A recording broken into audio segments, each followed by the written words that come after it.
Hi, this is Colin from the History Pilgrim. I hope you've been enjoying my videos and I'd be interested to hear your comments. Be sure to subscribe and share with a friend.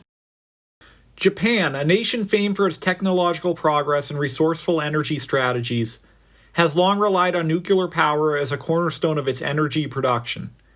With very limited fossil fuels such as coal and oil, Japan needs to import an enormous amount of minerals to meet its energy needs, which is extremely expensive.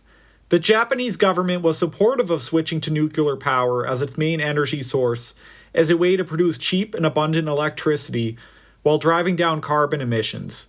By the early 21st century, nuclear power supplied roughly 30% of all the electricity produced in Japan. This seemingly unstoppable march towards nuclear reliance came to a catastrophic halt on March 11, 2011. On that fateful day, the Great East Japanese earthquake triggered a massive tsunami, which in turn triggered a nuclear meltdown at the Fukushima nuclear power plant. This was a nuclear disaster which was the second deadliest and costliest in human history.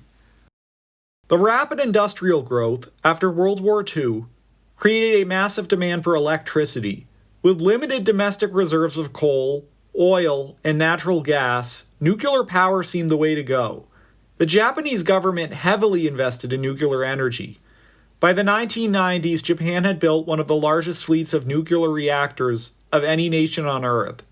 Its energy policy was deeply tied to this reliable, clean, and affordable source of power. In March 2011, a massive earthquake triggered a tsunami wave 40 meters high. The Fukushima nuclear power plant, which was located on Japan's northeastern coast, was overwhelmed by the wave.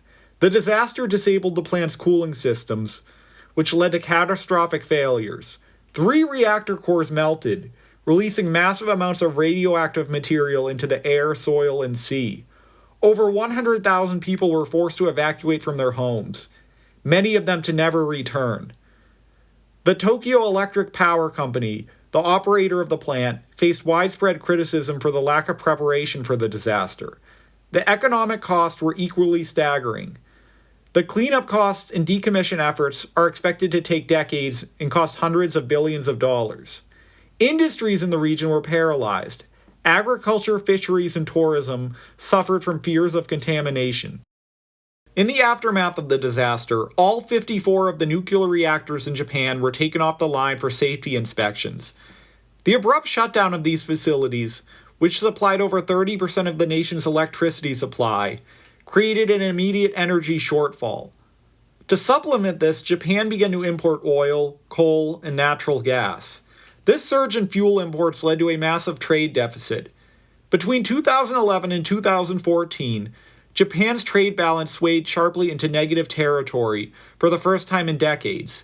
In 2013 alone, Japan spent over $207 billion on fuel imports. As a result, the cost of power for Japanese households rose sharply, increasing by nearly 30% for all users.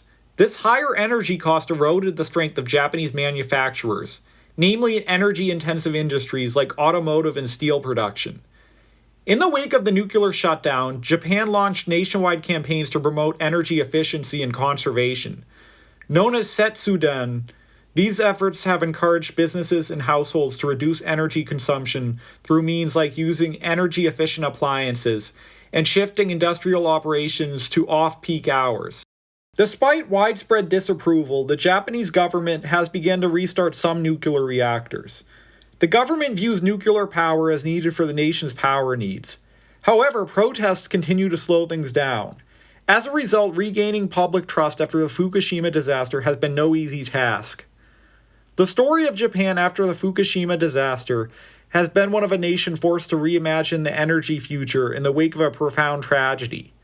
It is a reminder that the energy policy is not merely a technical issue, but a deeply human one, shaped by trust, safety, and a need to protect life and prosperity. I hope you enjoyed this video. Be sure to subscribe. Sincerely, the History Pilgrim.